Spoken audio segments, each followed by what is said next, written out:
जय श्री राधे कृष्णा साथियों। मैं भी कृष्णा ज्ञान सहारा चैनल में आपका स्वागत करती हूँ। कैसे हैं आप? आपके अच्छे स्वास्थ्य और सुखद जीवन की मंगल कामना करती हूँ। आपके और अपने इष्ट देवों को कोटि कोटि नमन करते हुए, बड़ों को प्रणाम करते हुए वीडियो प्रारंभ करते। साथियों, आज की वीडियो कुछ हटकर है।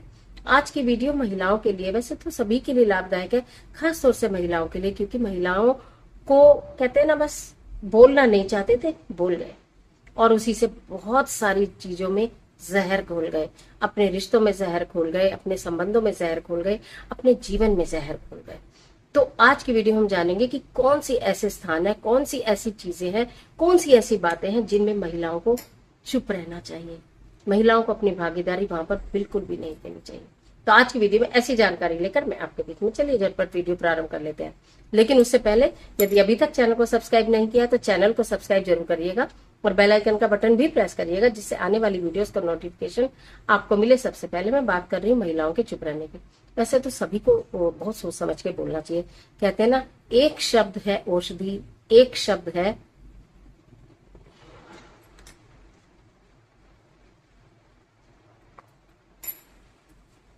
एक शब्द है औषधि, एक शब्द है तीर, देखन में छोटे लगे, घाव करें गंभीर। गंभीर घाव, क्योंकि कहते हैं ना कि जो चोट लग जाती है वो तो भर जाती है, लेकिन जो दिल में चोट लगती है ना, वो नहीं भरती है। यानी कि जो शब्दों के तीर होते हैं, यानी कि शब्दों के जो बाण होते हैं, वो इंसान को कभी भी नॉर्मल नहीं होने देते हैं। तो महिलाओं को कौन सी ऐसे स्थान है जहां चुप रहना चाहिए अगर वो अपने जीवन को सफल बनाना चाहती हैं, यदि वो अपने जीवन को सुखी बनाना चाहती हैं, यदि वो अपने घर को स्वर्ग बनाना चाहती हैं, यदि वो अपने घरेलू रिश्तों में मिठास लाना चाहती हैं, यानी कि या वो अपने घरेलू रिश्तों में सबकी प्रिय बनना चाहती हैं, तो कहां पर उन्हें चुप रहना चाहिए। सबसे पहली बात तो यह है कि जब आपके सामने वाला आपका पूरा परिवार हो, चाहे उसमें सास ससुर हो, नंद हो, देवर देवारा नानी हो, या आपके पति ही हो, अगर सामने वाला बहुत गुस्से में हो तो आपको चुप हो जाना चाहिए। या आपको बहुत गुस्सा आ रहा हो, आपको बहुत क्रोध आ रहा हो, तो आपको चुप हो जाना चाहिए। क्योंकि क्रोध में बोले गए शब्द के लिए हमेशा निश्चित बाद में पछताना ही पड़ता है, और कभी कभी तो पछताने से भी काम नहीं चलता, उन संबंधों को खो देना पड़ता है। तो इसलिए जब कोई सामने वाला क्रोध में हो तो शांत रहिए, और ये अपने को क्रोध आ रहा हो तो शांत रहिए। हालांकि सुनने में आपको थोड़ा मुश्किल लग रहा होगा, लेकिन एक गिलास पानी पी लीजिए, परंतु या उस स्थान को छोड़ दीजिए, परंतु अपनी जिह्वा को मत खोलिए। दूसरी बात, जब कहीं चार स्त्रियां बैठी हों और अपने अपने घर का बखान कर रही हो, यानी कि हमारा घर इतना बड़ा, मेरे पति की इनकम इतनी ज्यादा, मेरा बच्चा तो इतना बड़ा, मेरा बच्चा विदेश में, मेरा बच्चा वहां, वहां आप बिल्कुल चुप रहिए। ना आपको अपने परिवार के बारे में कुछ बताना, ना आपको अपने घर के बारे में कुछ बताना, ना घर के लड़ाई झगड़ों के बारे में कुछ बताना, ना घर की इनकम के बारे में कुछ बताना। आप जो बता रही हैं, जो लेडीज बोल रही हैं, प्रसन्नता पूर्वक केवल उन्हें सुन लीजिए, केवल, और वहां बिल्कुल चुप रहिए।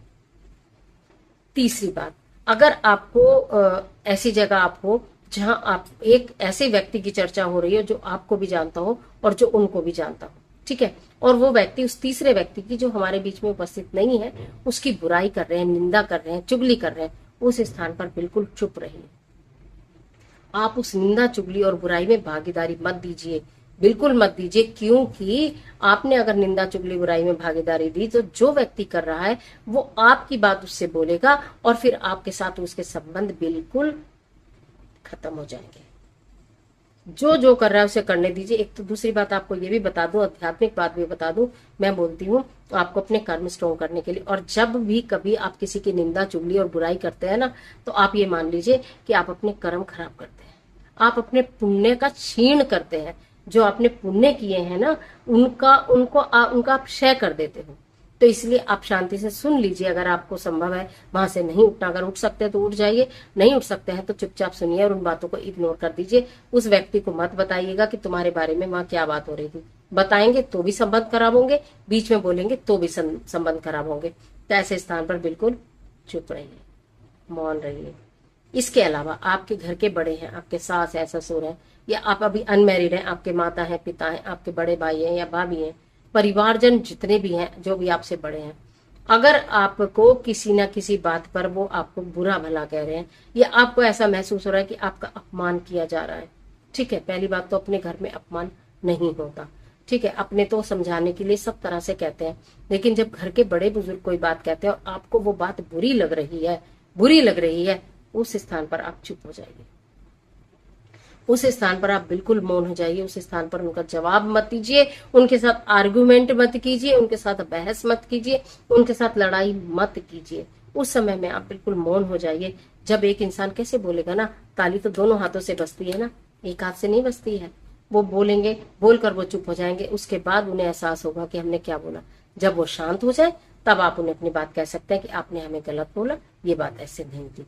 उसी समय पर पलटकर जवाब देने से आपकी सही बात को भी सही नहीं समझा जाएगा। जब सामने वाला बोल रहा है, सामने वाला क्रोध में है, तो वो आपकी सही बात को भी सही नहीं समझेगा, आपकी बात भी बेकार भी वो गड्ढे में चली जाएगी।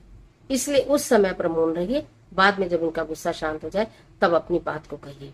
अपने घर की लड़ाई, अपने घर के झगड़े, अपने घर की परेशानियां, अपने घर का धन, अपने घर का अन्न, अपने घर का कि हम क्या खाते हैं और हम कैसे कमाते हैं, अपने घर का जो व्यापार है उसकी डिटेल्स, बहुत अधिक डिटेल्स, अपना घर का व्यापार है, नौकरी है, प्रमोशन है, हम क्या खाते हैं और हम कैसे पैसे को सेव करते हैं, रखते हैं, इस तरह की बातें किसी के साथ भी शेयर नहीं कीजिए। अगर लोग इस तरह की बातें कर भी रहे हैं तो उस स्थान पर बिल्कुल मौन हो जाइए, बिल्कुल मौन हो जाइए। अब मैं क्या बोलूं, जैसा आपके यहाँ वैसे ही सबके यहाँ है। अब मैं क्या बोलूं, अगर कोई आपको उकसाए तो भी बोलो, अब मैं क्या बोलूं। ठीक है, जैसी प्रभु की इच्छा, सब अच्छा चल रहा है, प्रभु की कृपा है, कोई कमी नहीं, बस इतना बोल दीजिएगा। क्योंकि देखिए, अगर आप अपनी लड़ाई झगड़े या परेशानी दूसरे के साथ शेयर करेंगे, वो सारे में फैल जाएगी, समाधान कोई नहीं देगा। ठीक है, अपने बच्चों के बारे में अगर कोई 4 लोग बैठे और अपने बच्चों की बहुत बड़ी बड़ी बड़ी बड़ी तारीफ कर रहे हैं, वहीं आपका बच्चा खड़ा है जो कि एक एवरेज बच्चा है, जो कि गुस्सा भी करता है, जो कि झगड़ा भी करता है, जो कि लड़ाई भी करता है, जो कि बहुत अधिक ब्रिलियंट भी नहीं है।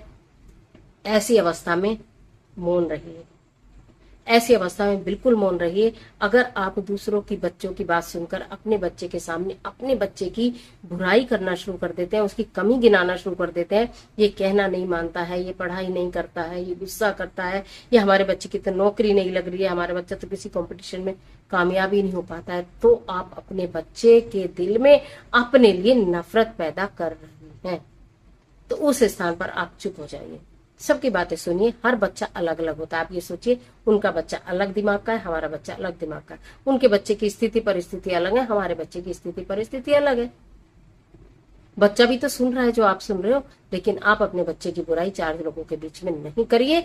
कल वो बच्चे कि जो और लोग हैं वो आपके बच्चे की बातें जो आपने कही हैं वो अपने घर बताएंगे, फिर बच्चों को सुनेंगे, फिर बच्चे बच्चों से। आपको नहीं मालूम कि इतनी बड़ी जलेबी बन जाएगी ना, वो इतनी बड़ी गोल गोल जलेबी बन जाएगी कि आपसे संभाले भी नहीं संभलेगी। इसलिए ऐसी स्थिति में मौन रहिए। मौन रहने के बहुत फायदे हैं। ऐसा भी नहीं है कि जहां जरूरत है, जहां बोलना है, जहां आपको अपनी बात रखनी है, वहां बिल्कुल मौन रह जाना। लेकिन हाँ, इन फालतू की बातों के वक्त जहाँ लड़ाई होने के आसार दिख रहे हो, जहाँ झगड़ा होने के आसार दिख रहे हो, जहाँ संबंध टूटने के आसार दिख रहे हो, जहाँ नफरत पैदा होने के आसार दिख रहे हो, उस स्थान पर